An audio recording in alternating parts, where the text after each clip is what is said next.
Magandang araw mga kabakyard, ano. Nandito tayo sa ating manukan. So, meron lang tayong ipagko-compare ngayong araw na 'to mga kabakyard. Dito about sa ating mga manok na ating mga breed, no. Meron tayo ditong Rhode Island at saka half native. Ibig sabihin mga boss, yung half native natin, ito ay native yung nanay, Rhode Island yung ating broodcock. So, ayan, ito yung mga kabakyard, ibabahagi ko lang ito sa inyo, ano. Itong aking naging experience dito sa ating mga alaga, no. At, ayun nga,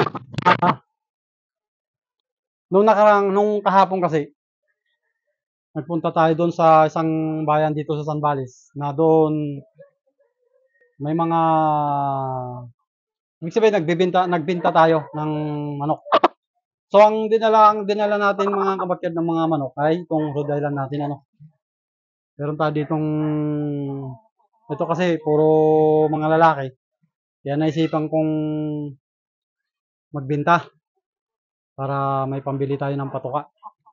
So yung itong ating binibenta mga kabakyard ay puro lalaki yan. Nagdala tayo ng babae. Nagdala tayo ng 4 na lalaki, isang babae. No? Para ako pag mayroong naghanap ng babae, meron tayong may bibigay. So, itong ganito ang nangyari ng mga kabakyard sa aking naging experience sa oras ng bintahan dito sa ating Rhode Island Red at saka sa mga native, no?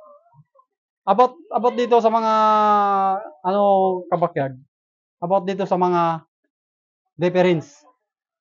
Kung ano ba talaga ang mabili sa market na mga pangkarne, no? So, sa na-experience ko mga kabakyard, ano, may diferensya sa Rhode Island at saka sa mga native. Pure man na native o half, kagaya nito. Ito nga, hawak-hawak ko yung ating half native to. Ayan. Ito, half native to. About doon sa mga bininta natin, halos hindi nila na ano yung Rhode Island Red about sa mga pangkatay, mga pangkarne. Parang hindi nila na-appreciate. Dahil alam nyo ba kabakyard kung bakit? Ang Rhode Island kasi, kapag oras na hinipo mo mga kabakyard, kahit malaki siya, kasi yung mga dinala ko, kumikilo ng mahigit 2 kilo. Kahit malaki siya, pag hinipo mo kasi, labas yung kanyang pityo. Labas yung kanyang pityo. Ang unang sinasabi ng mga mamimili ay payat. Kasi unang napapansin nila yung pityo. So, doon ako nagkaroon ng experience na dito pala sa Rhode Island Red, talagang hindi basta-bastang magbenta na kung ano-ano lang. Itong hawak-hawak ko mga kabreeder, ano, ito mas bata to kaysa sa kanila. Ito sa ating mga Rhode Island Red. Mas bata to, itong ating mga ibinenta kahapon ay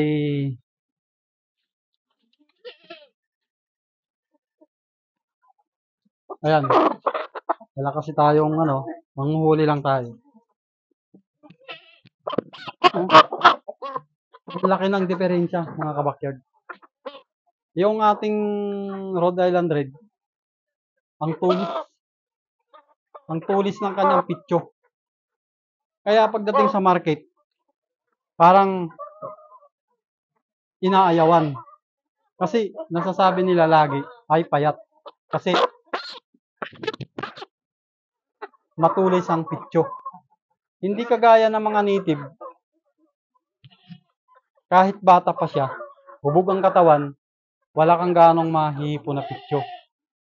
Kasi ano na siya, yun na yung kanyang ano ng katawan.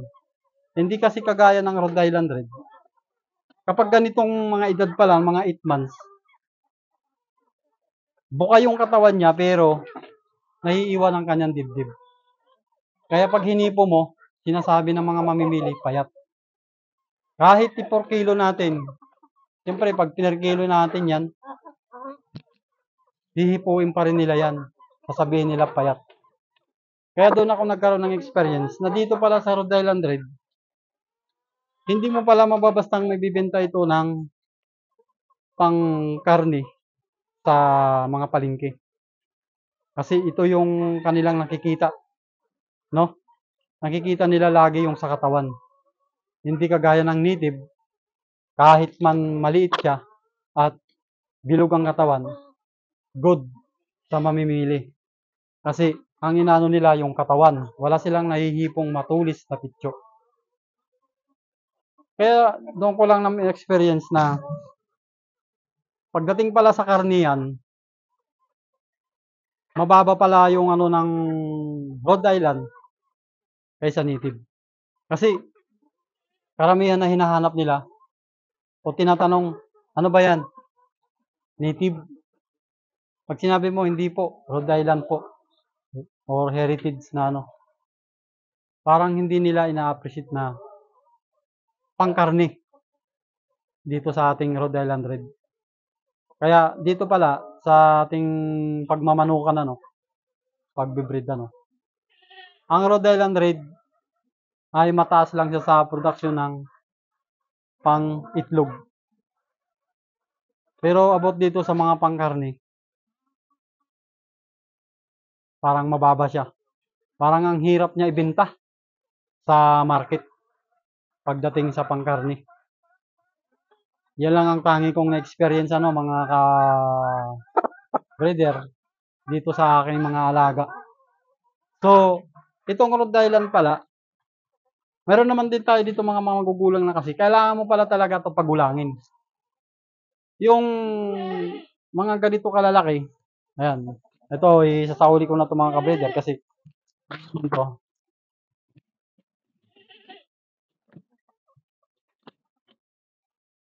Ito mga ka-breeder, kailangan pala dito natin sa mga Rhode Island Red ay pagulangin natin ng gusto. Yan. Kagaya nito mga ka-breeder. Ito. Ito, isang taon na to. Isang taon na to. Yung katawan niya, masasabi natin may laman talaga, okay. Kasi buka na yung katawan, medyo nawala na ang kanyang pitso. Sa mga ganito ka pala, hindi tayo pwedeng magbenta ng ganito kababata. Lalo na kung dadalhin natin sa palengke, per kilo natin, o kung pangbuuhan man na pag pabibili. Maliban lang kung meron silang paggagamitan, sasabihin nila pang broadcast. Kaya mga ka-breeder, sa experience ko nung nagbenta ako, kung hindi ako nagdala ng isang babae, hindi ako makakabenta. Kasi karamihan na binili ko kasi, dinala ko kasi mga pangkarne, pangkatay kasi puro lalaki. Mabuti na lang nagdala ako ng isang babae, may bumili ng babae. Kasi siyempre babae ang kailangan niya ng broadcast. Kaya nabili yung isa.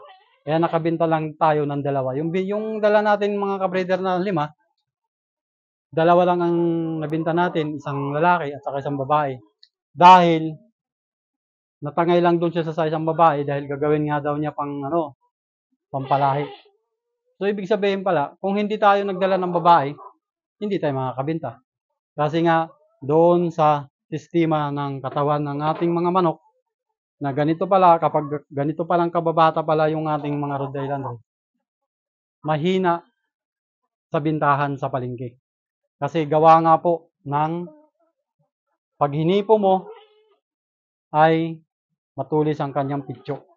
Kaya ito ang naging experience ko about dito sa ating mga pagbibreed sa ating mga Rhode Island Red. Hindi kagaya nito, pag medyo gumulang na, maabot na ng isang taon, ito isang taon na to, medyo talagang Pag hinipo, talagang okay na yung katawan. So, ayan. Pero sa mga ganito kababata, mga ka-breeder, ang hirap pala ibenta sa palengke. Oh. Ito, kumikilo ito ka-breeder ng kulang-kulang 2 kilo. May katawan naman siya.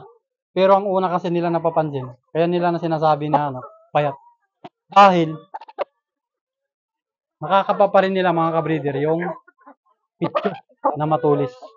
Kasi nga, dahil nga bata pa sila, hindi pa puno ang katawan nila. Kaya, unang-unang nasasalat nila ay yung pityo.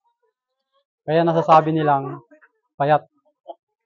Mayroon nga tayong isang yung hinabol, yung pauwi na ako mga ka-breeder. Hinabol nila, sabi niya, boss, binibenta niyo ba yan? Sabi ko, oo. Ibinibenta ko na nga lang ng mura. So, ang gusto pa nga niya, 200 na lang. Pero kung talagang ipinilit niya, dahil pauwi na ako, ibibigay ko sana sa kanya ng kahit mga 250. Kasi, yun yung askin niya, 200. Pero nung nahipon niya mga ka-breeder, yung katawan ng manok, inayawan niya. Dahil nga sa tulis ng pityo. Ayan. Itong kasing Rhode Island natin ng mga lalaki, ibang-iba sa katawan ng babae. Pag sa mga lalaki, talagang pag hindi pa puno ang katawan, ay matulis talaga ang pityo. Hindi kagaya ng babae. Yung babae, kapag oras ng itlog na or naggano na siya, bumibilog ang katawan. Hindi kagaya nito, na kailangan muna mapuno ang katawan bago mawala yung kanilang tulis ng pityo. Kaya, ayun nga mga ka-breeder, yun ang naging experience ko doon sa ating pagbibenta nung araw ng palengke ng isang bayan dito ng San Marcelino. Kung mapapanood nyo yan mga ka-breeder, meron tayo niyan vlog. Doon tayo nakakabili ng mga kambing. O doon din ako nagbibenta ng kambing. Kasi minsan, pag nakakabili ako ng kambing, ng mga pangbayan sale, doon ko rin binibenta. Kaya nag-try ako magdala ng 5 na manok. So, lahat yon mga ka-breeder, doon ko na-experience na yung ating Rhode Island pala, talagang mahina sa production ng bintahan sa karne. Kapag ganito palang kamura yung edad. So, itong mga to ay nasa na to, nasa 7 months. Itong ating mga lalaki, nasa 7 months na yan. Pero, yun nga, masasabi lang natin na may re-recommenda natin na maganda sa market kung hubog ang kanilang katawan. So, kailangan natin pagulangin. Ito mga ka-breeder, di ko lang alam kung ito ay ganun din sa ibang mga nagbe-breed ng Rhode Island. Pero ito yung aking naging experience nung nagpunta ako ng palengke, nagbenta ako. Halos inaayawan nila yung ganitong pangkarne na Rhode Island Red. So, mas hinahanap pa nila yung native. Kasi yun doon nga, kagaya na napansin ko nga, sa hipuan, unang-una, kahit ito ay medyo malaki, ang sa hipuan, mahihipo kasi nila yung matulis na pityo. Hindi kagaya ng native, kahit mga bata pa, yung ating native ay bumibilog yung katawan, wala silang nakakapang pityo. So, ayan mga ka-breeder, yun lang ang naging experience ko about dito sa ating pag-breed, about dito sa ating mga pangkarne ng mga Rhode Island Red. So, ayan ka-breeder, nagkapit lang tayo, pasensya na kayo kung ngayon lang tayo nakapagbigay sa inyo ng konting idea o kalaman about man dito sa ating pag-alaga ng manok, pag-alaga ng kambing. Marami tayong alaga dito mga ka-breeder. Hindi nga lang tayo nakakapag-upload ng madalas kasi kasalukuyan meron lang tayong pinagkakabalahan ano. Kaya ito